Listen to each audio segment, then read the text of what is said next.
Behind me here, I've got three very capable, very comfortable overlanding rigs. Why would I, or more importantly you, pick one over the other? Welcome to Get Out Go, I'm Christoph, and today we'll look at the pros and cons of each of these vehicles and what makes them similar and what makes them different.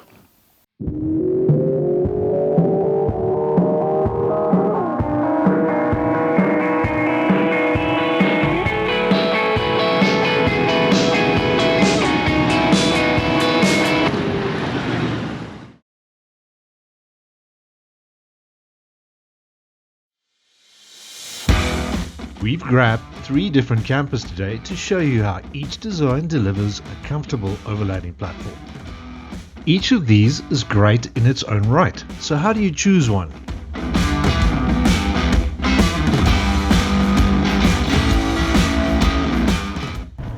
So, how does it feel driving the new Shape 79 series with a V8 compared to ours?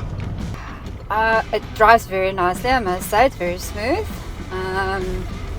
And the only thing I don't like is the front, the bonnet. But otherwise, very nice. But I'm scared to say it too loud before Kudu hears it.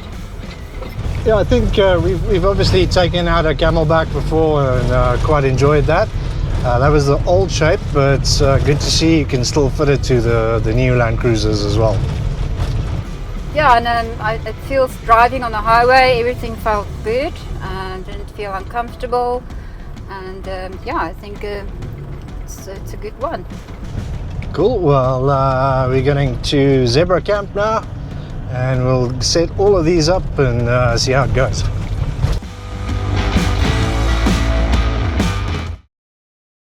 So what are we looking at here today? We've got three Toyota Land Cruisers. Two of them are the old Shape, one is the new Shape, all three are V8s. Two of them are single cabs, one with a Canopy camper on a tub, the other is a complete camper conversion.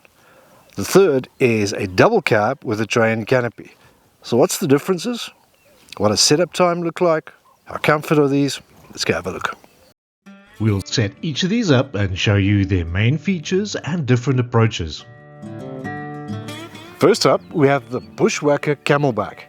Now this is built on a single cab V8 2025 Land Cruiser 79 series.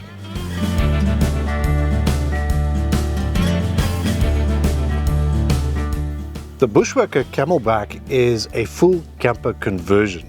So you have to buy a single cab, a double cab, or an extra cab. The tub at the back actually gets removed and this complete unit gets assembled and put onto your vehicle. That means you obviously lose the tub completely, and this is pre-configured. Pretty much all you need is to put water, food and your clothes in here and you can leave for the road. So there's very little thinking needed around here. You could maybe upgrade the power some, you could add a few small features here and there, but literally you have to fill this up and go. The downside to that obviously is this is not as configurable as an empty shell, but if you don't have the time or inclination to figure out how all of this works, this as it comes works really well.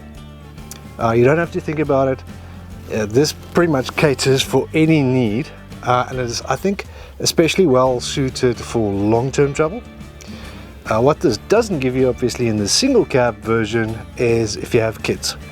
That you could possibly look at the double cab version within some form of extension and then we get into the whole sphere of do you tow or not, but this is really suited for a couple or a solo traveler. The setup of the Camelback is pretty straightforward.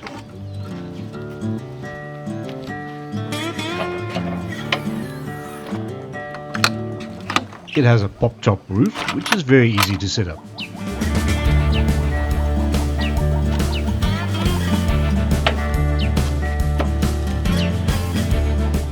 At the back you have a fly sheet that covers the door. This takes 3 spring rods.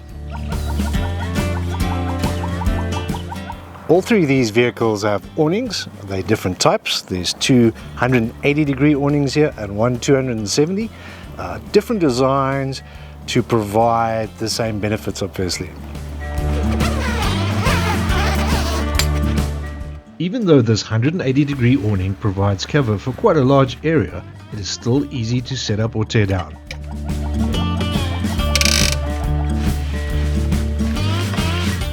This is a freestanding awning, however it does have poles for inclement weather. The pop-top roof has another wedge that you can pop up for even more headroom. The bed folds out from the side. It's pretty easy to set up, but you obviously can't leave your bedding in place, which means you have to make the bed every time. You only have to set up the portions you're going to use though, obviously. I think this is one of the key features for me of the Kamelback. I'm 6'2" and I can walk in and out of this upright. Don't have to bend down, there's no ladders to climb, it's just the steps. My bed's right here. And I think the other thing is this has got an internal and inside living space.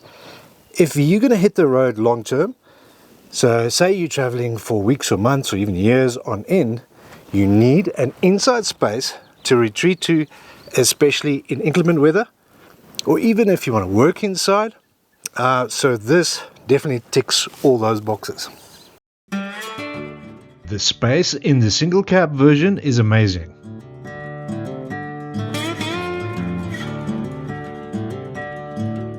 The double bed accommodates two adults comfortably. There's also a lot of practical storage all over this camper. The power system is located under the bed together with more storage. There are also a number of practical power outlets throughout the camper. The Kamelback comes standard with a 100-litre water tank. There are lots of lights around the camper and they all switch between yellow and white. The kitchen layout is very well designed. A 90-litre fridge, propane stove and drawers simply slide out from the side.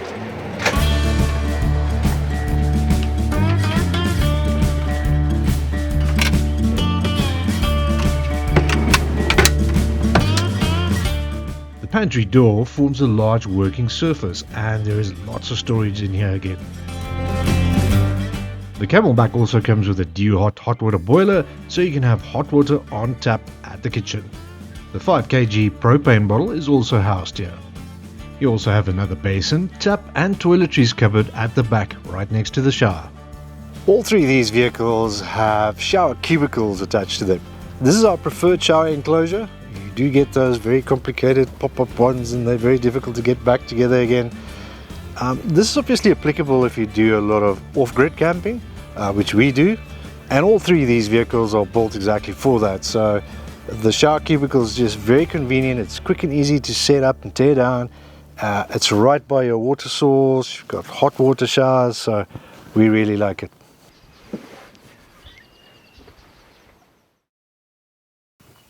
Next up, we've got our very own 79 series again. It is also a V8. It's single cab. This is a 2024 model, so the old shape still. It's got the tub with then an Alu-Cab canopy camper on top. This camper is also a pop-top, but the bed is on top and you can stow the bed against the roof. You can also look at the Alu-Cab mod cap in this case. Ours is fitted to a single cab Land Cruiser. These can be fitted to a myriad of different vehicles, both single cabs and extra cabs as well as double cabs. In this configuration, the tub remains on the vehicle and the canopy simply bolts to that. You remove the tailgate and you have a back door. That's both for the mod cap and the canopy camper. To set this up, you literally pop two latches and push up the roof. That's it, you can now go to bed. This 270-degree awning is easy to set up, but it gives a lot of cover both on the side and at the back. It's also freestanding with one pole should you need it.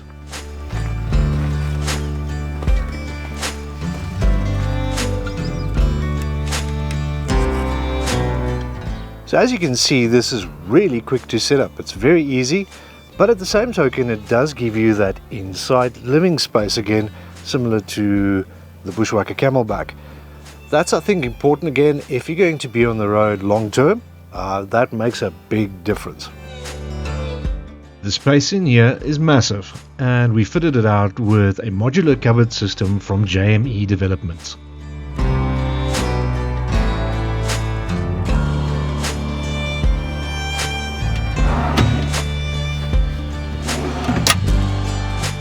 Watch this space for our full rig walk around coming soon.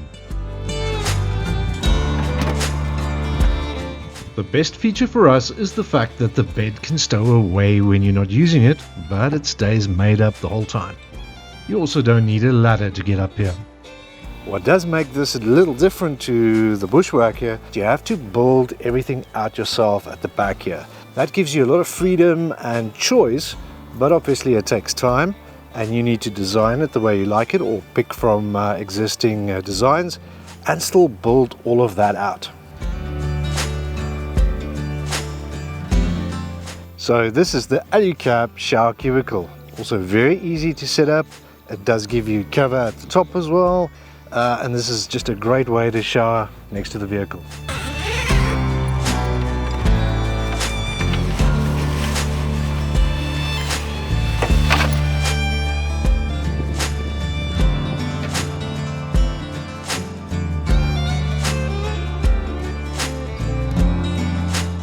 So who's this for?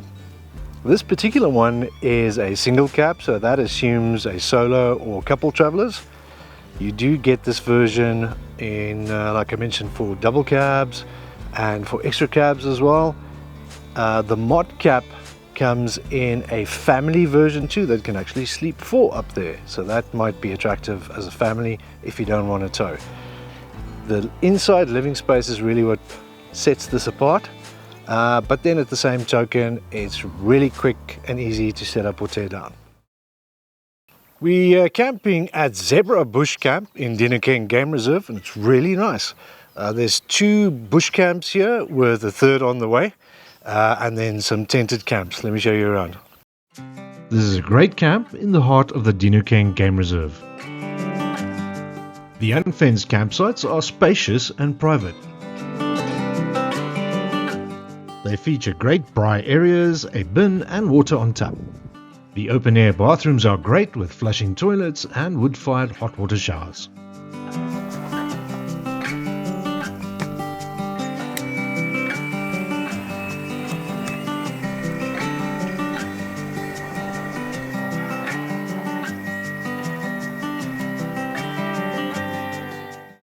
Next up is another old shape V8 79 series double cab, or dual cab as it's called in Australia. This one has an Alu-Black tray and canopy conversion. This one is obviously quite different to the previous 2 campers. The tub is removed and a tray and canopy on top of it's installed. Now this gives you a few options. First of all, you have a lower flat surface to work with, so you don't have to contend with the tub walls. Then you put the canopy on top to house various configurations, but you can also remove that canopy to have a flat surface and even with side rails to transport stuff and what have you. So having the tray top lower means it's very accessible and in a lot of aspects more configurable than a normal tub and canopy combination. As this isn't a camper, you need to cater for your sleeping arrangements differently. In this case, we have a wedge rooftop tent installed on top of the camp. We personally camp like this for many years. This also works well, but you do need to access the tent with a ladder, and some tents don't allow you to store your bedding inside. This setup also allows for an awning. Depending on where you access your tent will determine whether you fit a 270 or 180 degree awning.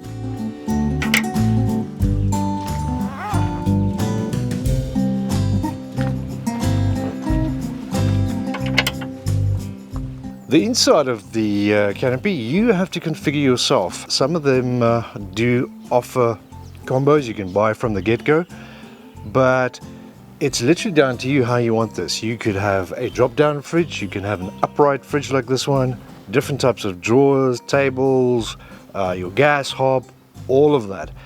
But the trick there is obviously you need to find the right products to install here and somebody to install them, like outdoor campers, to get to this configuration. That does take some thought, and it also is some effort and cost to it obviously, but it's really down to you how you want the inside of this to be. There are many great modular setups available like this one from Invictitech.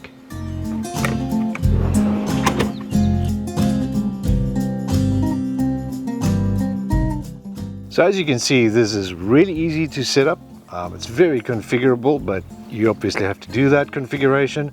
This particular train canopy has a 180-degree awning from the Bush Company, as well as a wedge tent from the Bush Company as well.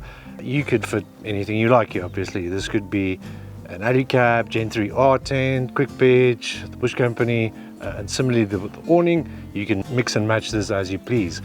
Very easy to set up, but the one thing this does lack is an inside living space. So if you have really bad inclement weather, there's nowhere to retreat to other than the tent or inside the car.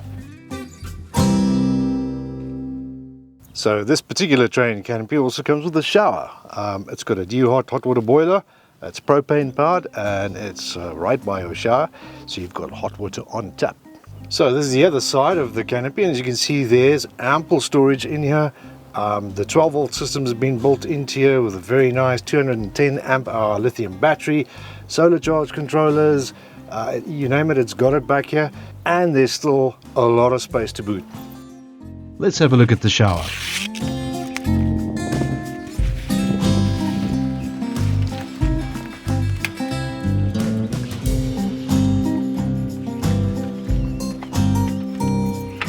This has also got a shower cubicle. This particular one's from quick pitch, but again, you can put on whatever you choose here. Also very convenient, easy to fold up and down, and you can shower right here by the vehicle. This canopy also comes with great storage options. So this is quite a different approach, but also very comfortable.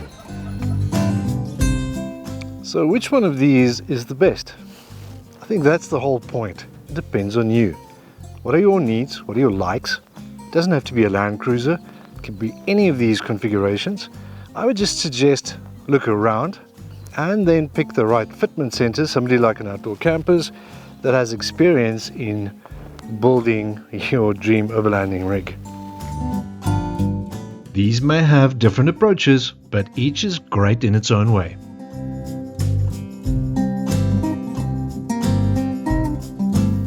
So in my humble opinion, the perfect overlanding rig doesn't exist.